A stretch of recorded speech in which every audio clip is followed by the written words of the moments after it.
nueva conversación súper importante sobre el contrato de compraventa, un documento clave en cualquier transacción inmobiliaria, y aunque pueda parecer un simple acuerdo o un simple documento, cada cláusula, cada término y cada detalle pueden tener un impacto legal y financiero significativo.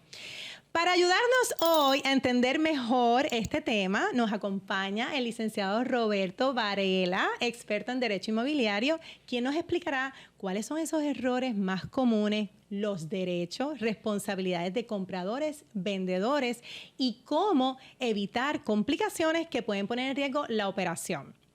Hoy te invito a que nos acompañes para aprender cómo un buen contrato de compraventa puede ser clave para una venta exitosa. Soy Elga Piñeiro, tu mentora en bienes raíces.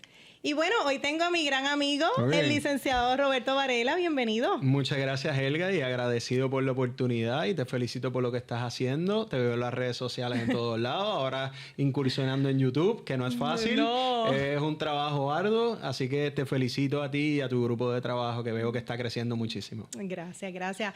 Ciertamente no es fácil, como habíamos hablado fuera de cámara, pero sí, es un compromiso, como lo he comentado. El conocimiento nos empodera y lo que queremos es llevar información de altura, ¿verdad?, que aclare muchas de estas preguntas que día a día nosotros los corredores nos vemos en la calle. Sí. Y este programa, pues, ciertamente se nutre de profesionales de alto impacto. Gracias, te lo agradezco porque me siento sumamente honrada de que estés aquí conmigo y de que compartas tu experiencia y sobre todo hablemos de este tema que está candente. Y bueno, vamos a comenzar. Vamos a empezar definiendo qué es un contrato de compraventa y cómo es la manera correcta que lo debemos llamar. Bueno, evidentemente hay varios tipos de gestiones que se hacen antes de firmar un contrato, ¿verdad? Primero vamos a enseñar la casa. Me gustó la casa. Pues, ¿verdad? Hay una oferta o una carta de oferta que contiene parte de los acuerdos. Una vez aceptada, ya tenemos lo que es un precontrato, ¿verdad? O ese primer paso, un contrato de opción. Y luego, pues, pasamos a lo que es la escritura de compraventa. Puntos esenciales en un contrato de opción, un contrato de compraventa, que se pacte el precio en el término en el cual, pues, evidentemente, se va a comprar la propiedad, se va a salir de la propiedad, condiciones en las cuales, por ejemplo, la propiedad se está entregando. Si se está entregando a CIS, si se van a hacer unas mejoras, quién corre con las mejoras en caso de que el banco pida unas mejoras, y así sucesivamente. Precio, objeto y término del tiempo en cuando vamos a cerrar esta transacción. Son básicamente los 3 puntos más importantes. Hay otras cosas, pero evidentemente eso se dará en el proceso de compraventa que nos dará la corredora de bienes raíces, el corredor de bienes raíces, y es importante que los clientes lean eso siempre y se asesoren. Sí. Y es súper importante, y sobre todo para nosotros los corredores. Miren, póngase el sombrero que le corresponda. Si a usted le viene un cliente a pedir una asesoría legal, usted no puede, si no es abogado licenciado, entrar en esa asesoría. Refiéralo a un abogado para que aclare sus dudas. Siempre nosotros los corredores nos debemos, ¿verdad?, rodear de profesionales licenciados para aclarar muchísimas de las preguntas que día a día nos vemos en la calle. Y ciertamente lo veo, sobre todo cada vez que yo llevo 23 años en esto. Y a veces las personas piensan, pero tú tienes 23 años y ya tú te las sabes todas. No, el mundo es tan cambiante. Las leyes cambian, el Código Civil cambia. Los clientes cambian. Los clientes hoy en día, y lo hablaba en un seminario que daba recientemente, los clientes de hoy en día no son los mismos que cuando yo empecé como abogado. Son clientes más educados, ya sea por toda la información que hay afuera, sea por ChatGPT, sea por las razones que sean. Son clientes que vienen mucho más educados, son mucho más exigentes, y ustedes como corredores y realtors tienen que estar on top. ¿Por qué? Porque si no lo están, van a buscar un corredor que sí lo esté. Y ahí está la clave del éxito de muchos de los corredores a los cuales yo les doy servicio o me consultan situaciones. El asunto de estar educado, asuntos legislativos, asuntos de construcción, comparables, tasaciones, financiamiento, esas cosas son súper importantes. Y tienen que estar on top. Y a los realtors yo los felicito porque es una profesión que siempre se están educando. Todos los meses hay educación continua. Todos los meses esas actividades están llenas, sean gratis, pagando lo que sea. La realidad es que ustedes se están educando y están haciendo el paso correcto. Y la Puerto Rico Association of Realtors también trabaja un programa junto a los boards educativos sumamente interesante, que ciertamente, como tú bien dices, la educación es clave en este trabajo. Sí. No solamente para educar mejor a tus clientes, es también para evitarte dolores de cabeza. Sí. Caer en situaciones que realmente no quieres caer, ¿verdad? Pero me hablabas de un tema que me pareció bien importante y es sobre cuando, ¿verdad? El proceso, ¿verdad? Nosotros listamos una propiedad, recibimos a estos compradores con interés de la propiedad y muchas veces tenemos múltiples ofertas. Sí. Y sin embargo, pues el vendedor ciertamente quiere buscar la mejor oferta. Sí. ¿Qué pasa? Y esto es una de las preguntas que te tengo porque sé que es importantísimo aclararlo para evitar esos dolores de cabeza a nuestros colegas. Cuando recibimos 5, 6 y 7 ofertas en una propiedad, el vendedor las evalúa todas y escoge una de ellas. ¿Verdad? Acepta la oferta, puede ser verbal o por escrito. Correcto. Es completamente válido, ¿cierto? Correcto, y es vinculante. Vinculante. Así lo dice la ley. Exacto. El Código Civil. Entonces, así que ojo y cuidado, los corredores que me están escuchando. Correcto. Así que hay que tener mucho cuidado, sobre todo para la gente que dice, no, pero eso fue un mensajito de texto. No. Hay una propiedad que está en el mercado. Hay un comprador que hace una oferta o múltiples ofertas. Se le comunica a ese comprador, evidentemente, que fue aceptada su oferta. Para todos los fines, ese acuerdo es vinculante. El que no se haya pasado al contrato de opción o firmado un contrato de opción, pues evidentemente ahí está la situación. Tenemos un contrato. Tenemos un contrato. ¿Y qué pasa si al vendedor, al propietario, le llegó, después de que hizo esa oferta, vino otro comprador y dijo, yo te ofrezco $20,000 por encima? ¿Tenemos contrato o no tenemos contrato? Ya hay un contrato, porque se aceptó una oferta. Se aceptó una oferta verbal, vamos a poner, no hay firmado ningún contrato, pero llega esa otra oferta y el vendedor dice, yo quiero retirar esa primera oferta y me quiero ir con esta porque es mejor. Muy bien, pues en este caso, pues ciertamente podría haber un incumplimiento de contrato por parte del vendedor a la hora de aceptar una segunda oferta. Claro está. La parte compradora pues tendría, ¿verdad?, que entablar los pleitos correspondientes, enviar las cartas a través de abogados y al final pues ir al tribunal y probar. No importa que no esté firmado, bien importante, si lo firmaron en una servilleta como hacían antes, muchas veces... antes era un apretón de mano, ya hicimos el negocio, en los tiempos de nuestros papás. Como los galleros, esa es la realidad de palabras. Y la realidad es que ustedes, como corredores, su fin es vender. Y eso es una realidad, claro. sea a X o sea a Y. Ustedes lo que hacen es comunicar. Y quien acepta y quien es el liable, ¿verdad?, es el vendedor. Si hiciera eso como tal, yo he tenido casos que a mí me han consultado en los cuales llega una oferta 2 horas después y mi recomendación siempre ha sido a los corredores de bienes raíces es que cumplan y les informen al vendedor que tiene que cumplir con su palabra, porque si no, pues, ¿verdad?, hay unos riesgos inherentes a denegar la oferta que ya fue aceptada. Claro. Así que, ojo y cuidado, y tan reciente caso, menos de un mes, pasó esto con un corredor que me consultó un asunto. Sí. Y esto pasa.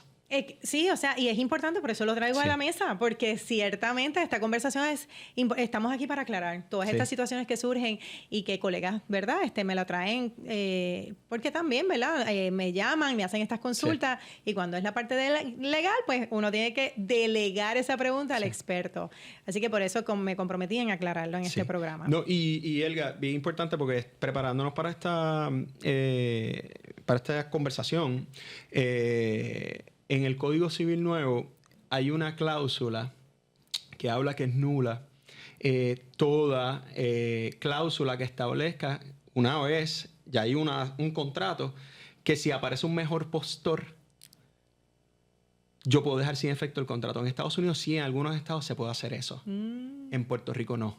En Puerto Rico esa cláusula establece que es nula en cualquier contrato y no se podría aceptar una oferta mayor a la que ya tienes bajo contrato. Claro. Y esa cláusula es nula y por consiguiente pues no lo hagan, es un riesgo y evidentemente estás incumpliendo con la ley. Exacto. Impresionante. Bueno, importante, tenemos una oferta aceptada, ya sea verbal o por escrito, pues tenemos ya un precontrato, o sea, un contrato. No es un precontrato, es contrato. Esa es la palabra correcta. Contrato, ¿verdad? Así que importante que, ¿verdad? Tomemos eso bien en serio porque al final, como consultores, ¿verdad? Como asesores también, que somos de nuestros propietarios, vendedores, pues no queremos, ¿verdad?, inducir a nuestros clientes a tomar malas decisiones que podrían terminar en un dolor de cabeza y un costo legal innecesario. Así que lo más importante es que esto sí se podría hacer y quiero que me lo aclares, licenciado. Sí. Si me llegan más ofertas, yo puedo tener mis backup offers en caso de que esa no venga. Claro. O sea, eso es completamente legal. Recuerda que, obviamente, o sea, tú y yo llegamos a un acuerdo. Por ejemplo, yo te voy a vender una propiedad en $100,000.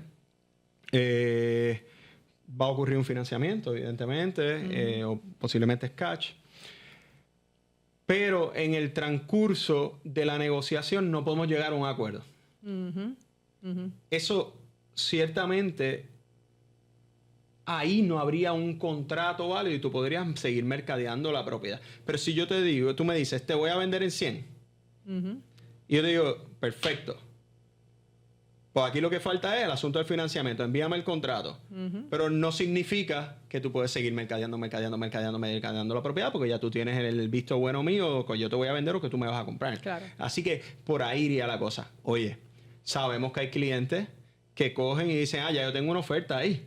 Ya yo tengo una aceptación ahí. En 2 semanas llamo a él y le digo, no. O sea, tiene que ser un asunto que vaya una cosa detrás de la otra. Y eso en ocasiones yo he visto que no son tan rápidos en el manejo algunos corredores que otros. Y ahí es donde se falla. Ya. Y otra de las preguntas, eso yendo en esa misma línea, y es una práctica que he visto, ¿verdad?, en la industria, donde las personas, aunque la tengan opcionada la propiedad bajo contrato, la siguen mostrando, esa propiedad.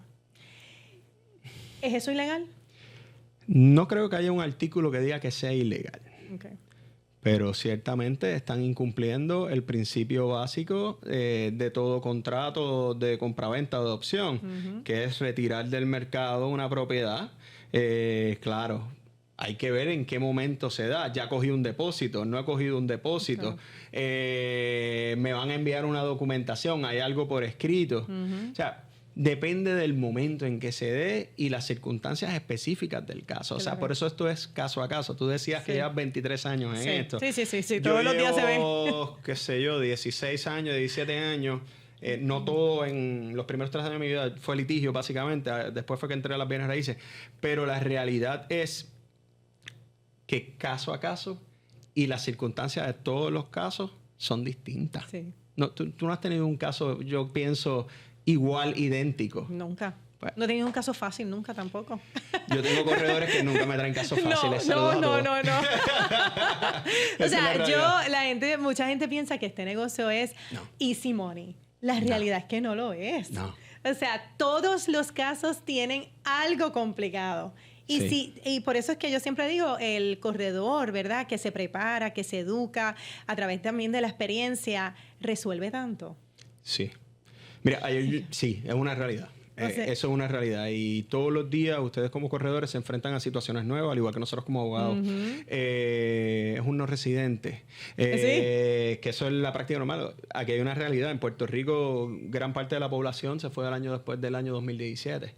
Por tanto, hay unos aspectos contributivos que entran en todas las negociaciones. Hay que pagar el no residente, hay que contratar un CPA. Claro. Para ¿verdad?, si van a hacer un proceso de excepción y un sinnúmero de cosas. Y ustedes tienen que estar on top de eso, igual que nosotros. Exacto. Y después del 2017, esto ha incrementado una cosa fuera de liga. Sí. O sea, yo tengo en mi oficina, ayer yo tuve 2 transacciones. En las 2 transacciones eran no residentes los vendedores. Y esa es la norma. Y lo más importante que yo le digo a mis colegas, si usted ve que su vendedor es no residente, alértelo. Sí. O sea, va a haber una retención al cierre. Sí, y no tan solo una retención, eso que no sea por sorpresa, o sea, desde el día 1. Pídale la información de las escrituras, Claro. dónde usted vive. Sí. No tan solo Para dónde... ustedes los abogados, que tienen que saber. Y no tan solo de eso, para ustedes como corredores, darle esa primera asesoría, que es la más importante, porque dice, espérate, pues entonces no puedo vender bajo el precio que yo creía. Y eso es clave. ¿Por qué? Porque si tenemos una transacción, que por ejemplo, los casos de herencia, pues la retención es mucho mayor, porque no pueden usar una disminución en el precio de adquisición. Claro. Como podían hacer alguien que compró. Y así sucesivamente. O sea, su trabajo no es fácil. No. Y cuando a mí me dicen que un corredor no es necesario, yo le digo, estás equivocado. Porque un corredor o un realtor te va a abrir el camino a una transacción sin estrés, sin problemas, debidamente asesorado, sabiendo que es aquello que te vas a enfrentar. Claro. Y por ahí va la cosa. Claro. Nosotros teníamos, bueno, podemos contar miles de historias, ¿verdad? De impacto, pero ciertamente, o sea, nosotros, por ejemplo, cuando trabajamos un caso que recientemente tuvimos un cierre bien complicado,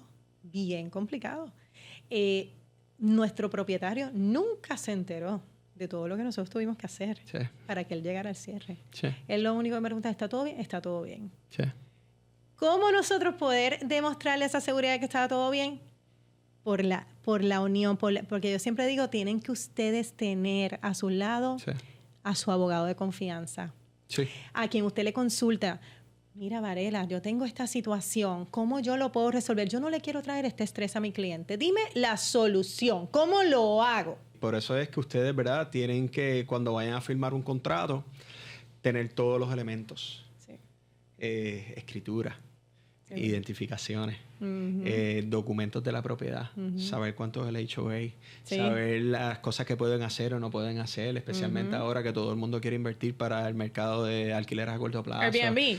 Pues mire, reglamento del condominio. Correcto. Ustedes deben saber, antes de listar esa propiedad o cuando van a listar, informarle adecuadamente al comprador para que no haya sorpresa, porque al final ustedes son liable, entiéndase, ustedes pueden, por su negligencia de no darle esa documentación, pues ser demandados. Seguro. Y en ese sentido, pues ustedes tienen que estar debidamente informados de todo lo que pasa con esa propiedad. Y hablando de ese proceso de documentación e información, hablemos también de los vicios ocultos.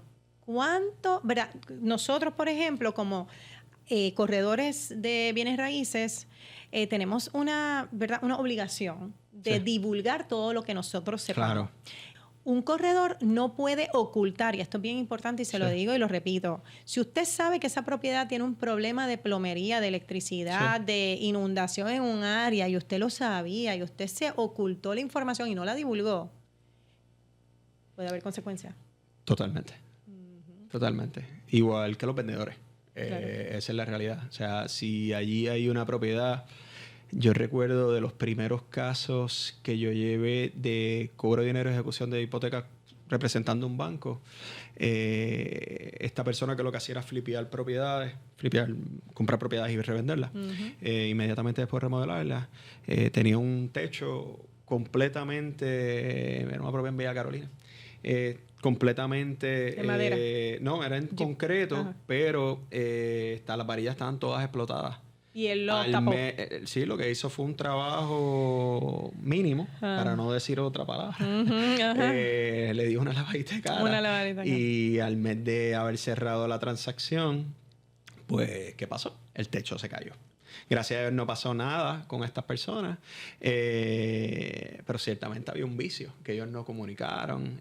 Hubo tasadores, porque había préstamos, nadie se dio cuenta, y obviamente cuando nosotros demandamos en cobro de dinero por el incumplimiento con el pago, en aquel momento representaba el banco, pues ellos hicieron un sinnúmero de alegaciones a través de una reconvención, una contrademanda en la cual decía, mira, me vendieron un limón, como dicen por ahí, y esto lo que hicieron fue un lavadito de cara y el techo ciertamente se desplomó, o sea, se cayeron pedazos que se veía el cielo. ¿Y qué consecuencias? O sea, si eso pasa con si a ti te venden un limón, tú como comprador, ¿cómo puedes reclamar? Bueno, evidentemente tienes que reclamarle a quien te vendió.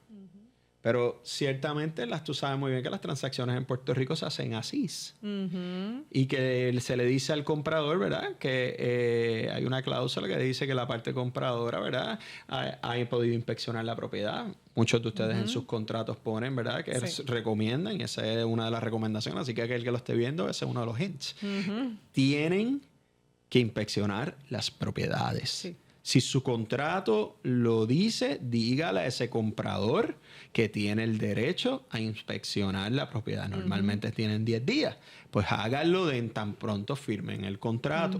¿Para qué? Para evitar situaciones en el futuro y problemas en el futuro. Es posible que cuando se haga la tasación, el mismo tasador libera que hay que hacer unas mejoras. Y eso está pasando cada día más. Claro.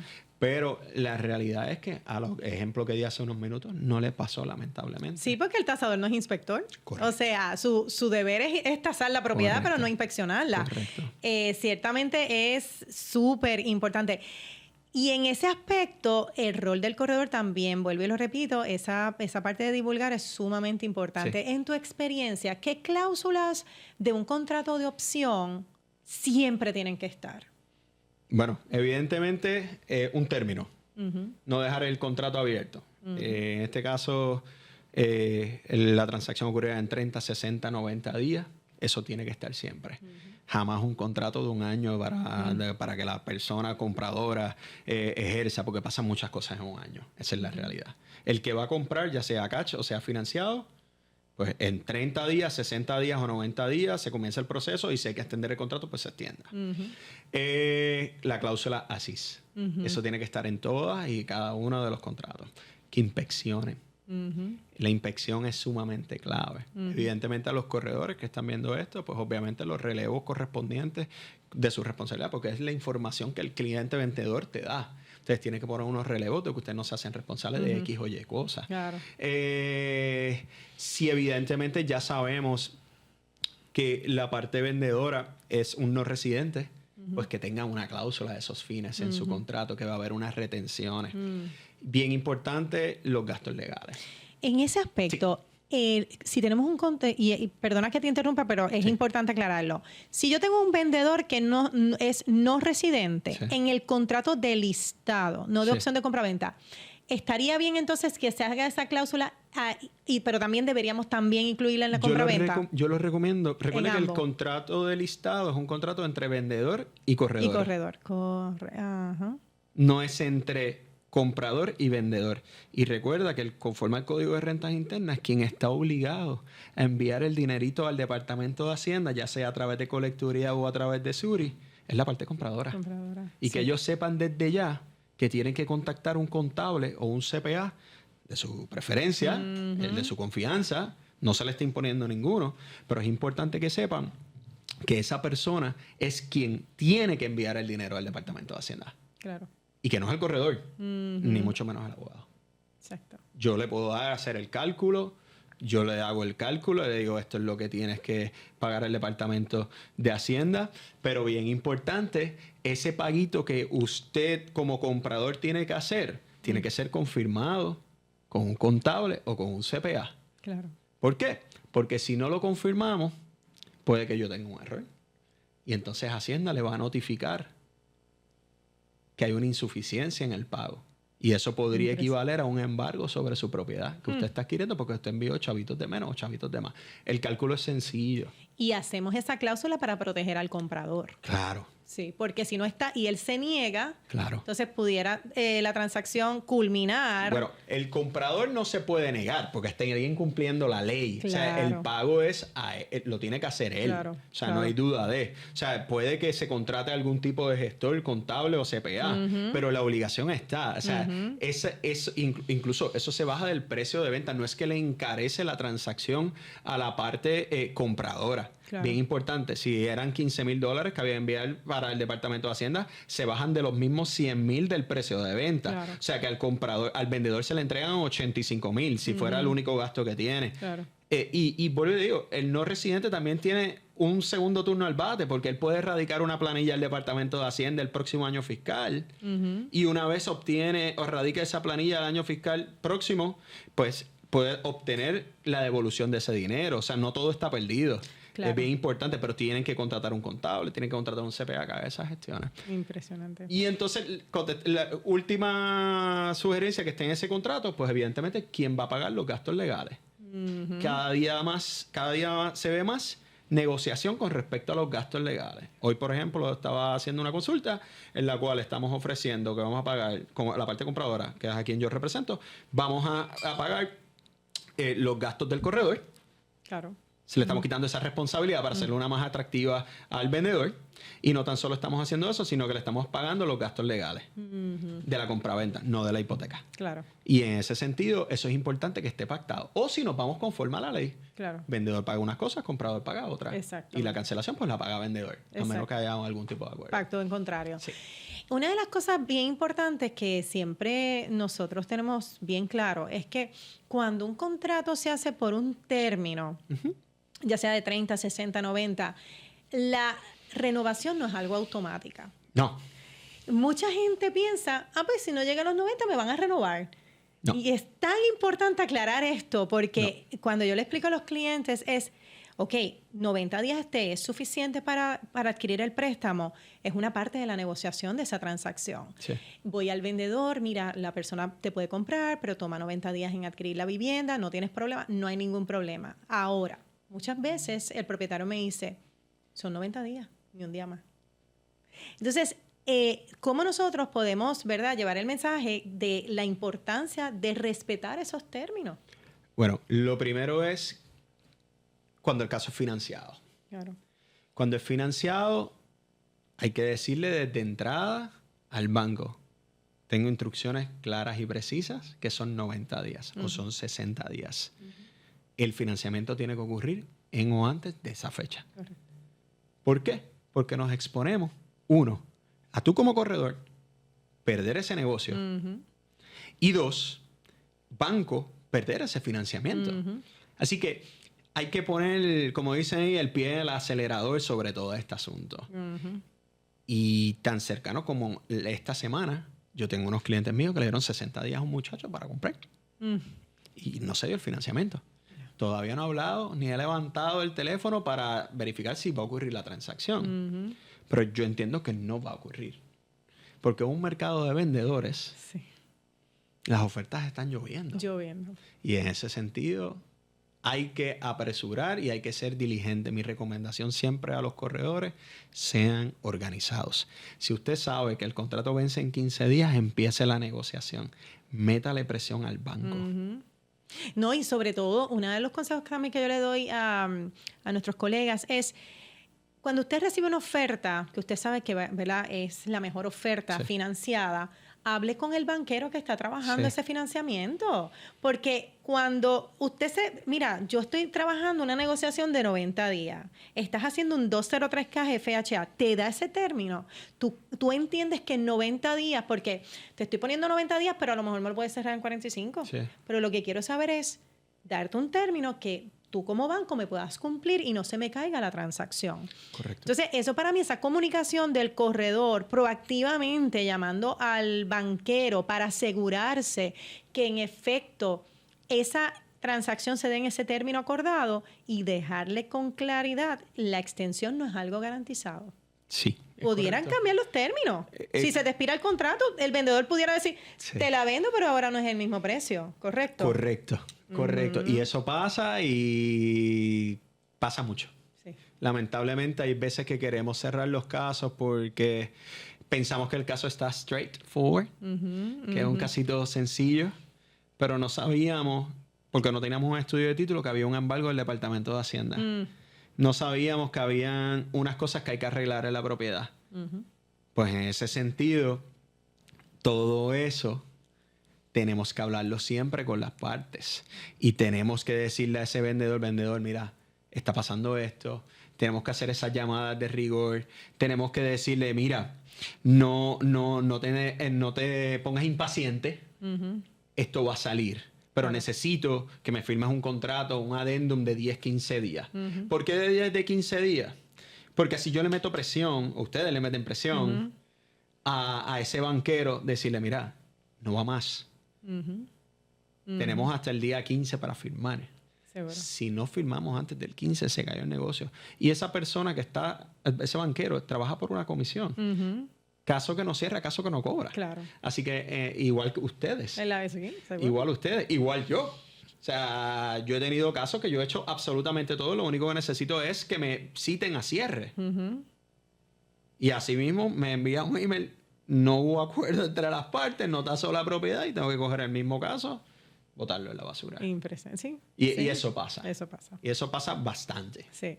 Ante ¿verdad? Un mercado en el cual todo el mundo se cree, o los vendedores se creen muchas veces que la casa vale oro. Ajá. Y no es así del todo. Y eso es tan importante, por eso es que volvemos a lo mismo, o sea, el corredor es una pieza importante en orientar a ese propietario. ¿Quieres vender? Estás en tu momento, pero también a nosotros vivimos el momento de la pandemia, donde de momento esto se puso, o sea, vendiendo propiedades 80,000 por encima de tasación, 100,000 por encima de tasación, era una cosa absurda. ¿Qué pasa? Que cuando el mercado se va ajustando, ¿verdad? Los intereses vuelven a subir, pues el mercado, hay un ajuste en el mercado. Todavía los propietarios estaban en la pandemia de los 80 y 100,000 por encima. Sí. Y muchas veces nos tomó mucho tiempo explicarle, ya esos tiempos pasaron. Sí. El mercado se ha ido ajustando, seguimos teniendo bajo inventario, así que es un excelente momento para vender, pero o sea, siempre vas a estar bien en términos porque los valores han ido aumentando. Para el propietario es un gran momento de venta. Pero muchas veces es bien importante consultar con ese corredor de bienes raíces para en efecto que le oriente. O sea, si hay que llevar un tasador, la opinión también del corredor, cómo está el mercado, es fundamental para que al final usted pueda tener un cierre realista, exitoso, pero que todos los que trabajamos para que esto se diera, pues realmente se dé. Porque si no tenemos un precio realista, tampoco vamos a hacer milagros. Mira, cuando uno tiene una dolencia, uno va a un doctor. Uno no va a ir a donde el vecino que tenía el mismo dolor, todas estas cosas. Uno busca la orientación de un profesional. Yo he tenido clientes que han podido vender sus propiedades sin realtor. Santo y bueno. Porque yo digo, si tú pones una casa hoy, tú la vas a vender. Ten las condiciones que esté. El éxito de traer un corredor o un realtor a la mesa, uno, es que conoce el mercado. Que posiblemente tengas un cierre mucho más rápido. Más candidatos a compradores tengas. Y eso es una realidad. Claro. O sea, ahora mismo yo estoy seguro que tú tienes 15 chats en los cuales tengo comprador de cualificado en tanto, porque yo los tengo, yo no soy realtor. Claro. Pero hace falta esas propiedades.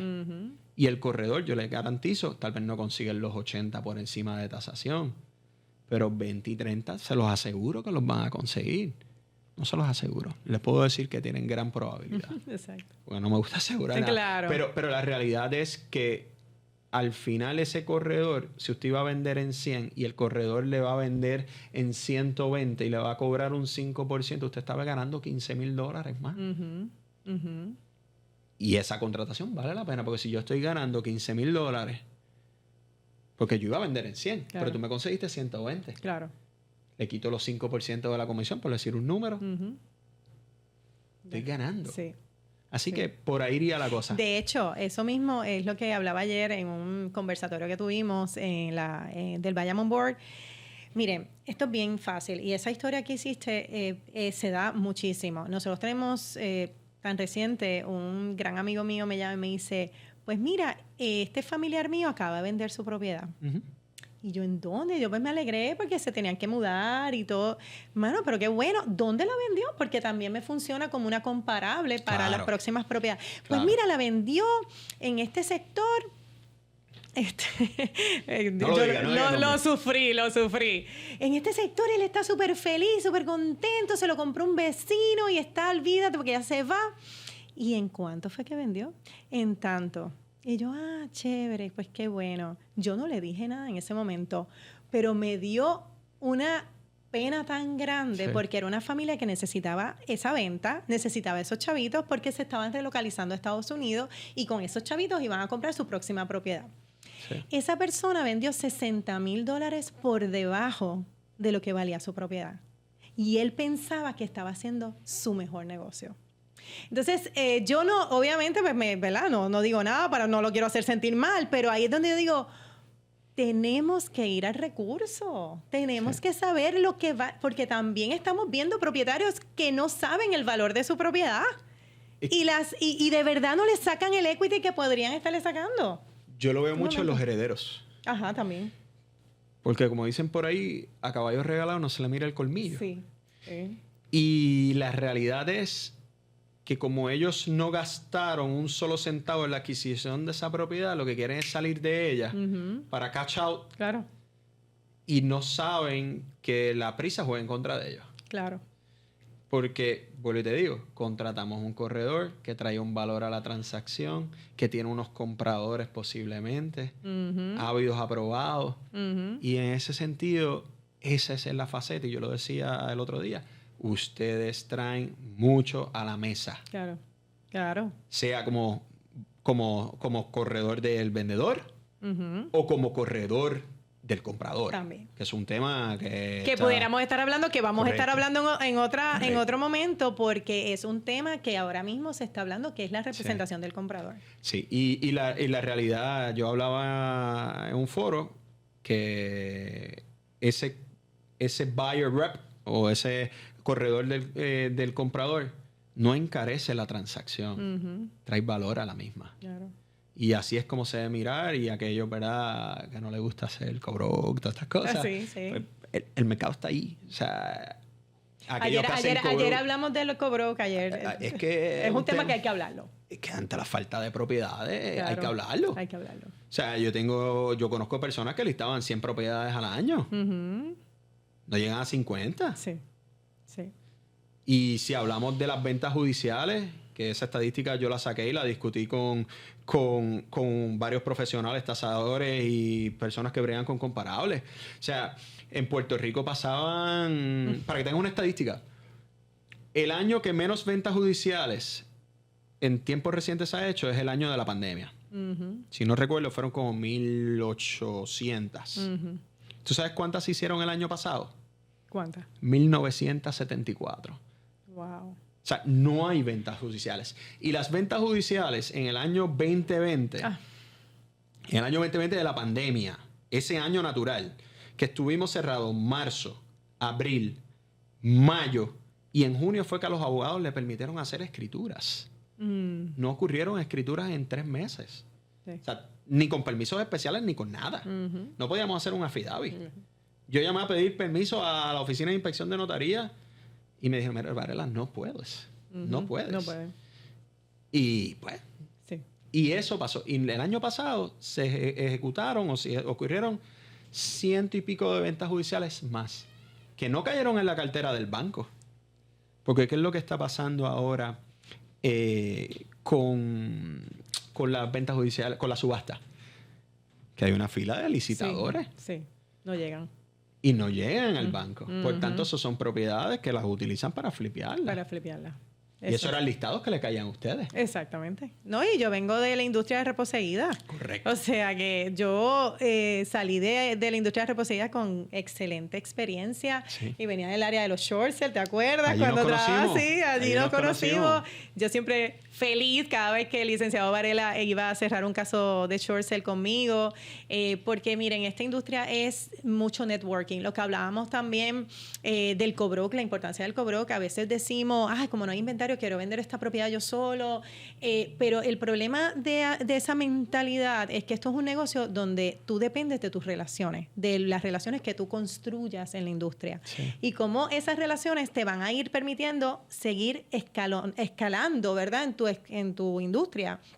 Una de las situaciones que tuvimos un día en nuestra oficina, como la relación que nosotros fomentamos con otra empresa de bienes raíces, que es muy conocida en Puerto Rico, al saber que eran de nuestro equipo, ¿estás abierto?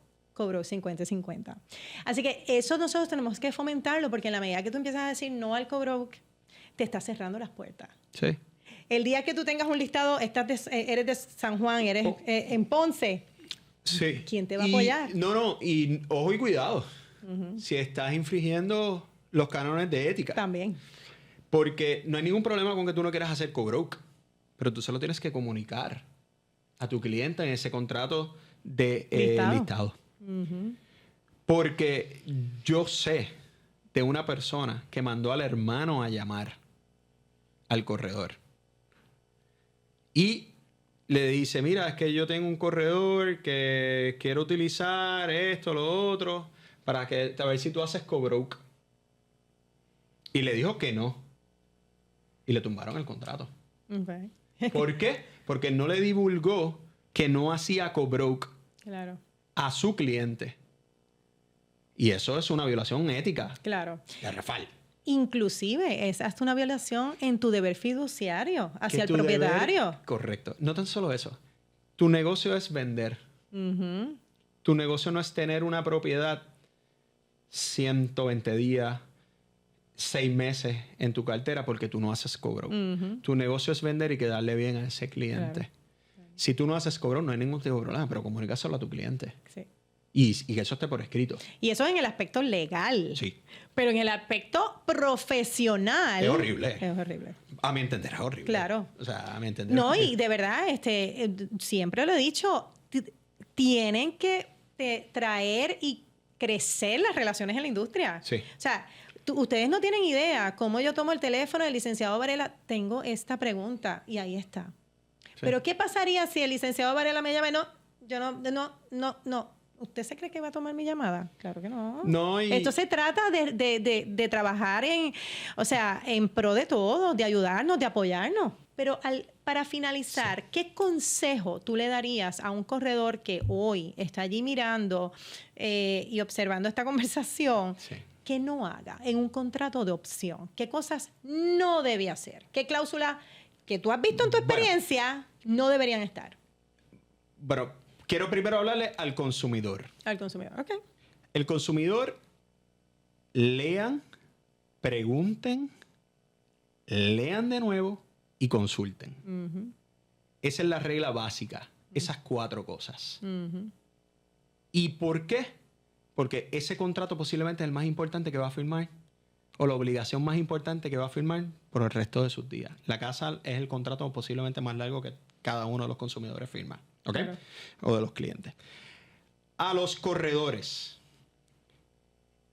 tienen que conocerse su contrato. Tienen que saber todo lo que significan esas cláusulas. Ustedes tienen que conocer el mercado. Ustedes no son especialistas en todo. Yo tengo corredores que lo que hacen es que dicen, voy a llamar al licenciado de mi confianza. Eso está bien. Pero ustedes no se ven bien. Ustedes tienen que saberlo manejar los clientes. Que hay situaciones y hay situaciones. Hay situaciones. Pero ustedes tienen que quedar bien con respecto al conocimiento que ustedes traen a la transacción. Edúquense. Y sé que los hacen. Correcto. Y los invito a que sigan educándose. Cláusulas, pues evidentemente que no pongan una cláusula de, como lo hablamos ahorita, de que se puede, si llega un mejor postor, pues evidentemente se deja sin efecto el contrato de compraventa. Es ilegal, no lo pueden tener en sus contratos. Sé que en Estados Unidos es válido, en algunos estados, no en todos, pues en Puerto Rico es ilegal, por tanto no tengan ese tipo de cláusulas. Yo todavía, gracias a Dios, no me he topado con ninguno y evidentemente ese contrato que lo maneje un abogado, que se lo revise un abogado, el abogado de su confianza, el banquero de su confianza. Es importante que esos contratos también los revise el banquero, porque hay veces que podría ir en contravención, ¿verdad? A lo que establezcan X políticas de FHA, de la institución bancaria y X o Y. Y añadiendo a eso, licenciado, sean custodios de la opción. Sí. Porque tenemos muchas personas preguntando, el propietario quiere ser custodio de la opción. Y bajo la ley 10, si hay un corredor intermediario, no puede ocurrir eso. Correcto. No, y evidentemente, y si después el vendedor no quiere entregar ese dinero. Exacto. Exacto. Pues va a agarrar el tribunal. Va a terminar va a acabar en el tribunal por un Exacto, incumplimiento. Y en ese sentido, pues la ley entre las partes es el contrato y por consiguiente, si por ejemplo no le aprueban el préstamo por X o Y, porque la casa no cumplió con los rigores del banco o porque no cumplió, ¿verdad?, con el financiamiento de la parte, pues se devuelve el depósito, no se devuelve, dependiendo de las circunstancias. Seguro. Y pues mi recomendación siempre a los clientes, a los corredores, ¿verdad?, no se queden con depósito de nadie. Exactamente. Sí, evite ese problema. Es un más rato. Es un más rato. Y aparte claro, hay situaciones en las que hay que quedarse. Claro, claro que sí. Pero fíjate que son las mínimas. Son mínimas. Yo te puedo decir, en 23 años son muy mínimas. Sí. No, yo no creo que ni lleguen a una mano. Pero ¿por qué? Porque el negocio no es de retener. El negocio es de cerrar. Claro. Entonces, ¿sabes? O sea, la comisión de 0 es 0. Y yo, desde el día 1, cuando se habla con un comprador, o sea, el contrato es bien claro. O sea, tú estás seguro que tú quieres comprar porque no estamos aquí para perder el tiempo para especular. Sí. Porque teniendo otros clientes que tienen el interés, yo me quiero ir con la persona que esté listo, dispuesto y capaz de cerrar esa transacción. Sí, es una realidad. Cierto. Es una realidad. Pues gracias. Agradecido por la oportunidad, te felicito por lo que estás haciendo con tu equipo de trabajo y nada, estamos Y nos veremos por ahí porque vienen más seminarios con el licenciado Varela para seguirnos empoderando de estos temas que son tan importantes. Vamos a tener pronto por ahí este tema del contrato de opción de compraventa. Vamos a seguir trabajando con esto porque sé que hay muchísimas preguntas de nuestros seguidores, del público, de nuestra industria. Lo más importante que me llevo de esta conversación es educarse, es que todo consumidor lea. Usted no firme por firmar, hasta si usted no entiende ese contrato, usted tiene que firmarlo cuando lo entendió. Sí. O sea, que realmente tiene que tener la asesoría legal para, ¿verdad?, estar claro de lo que usted está firmando. Nosotros los corredores a seguir educándonos para seguir sirviendo mejor. Bueno, y hoy hemos profundizado en esta importancia del contrato de compra-venta y cómo cada cláusula puede afectar el proceso de compra o venta de una propiedad. Gracias, licenciado Varela, nuevamente por estar aquí con nosotros.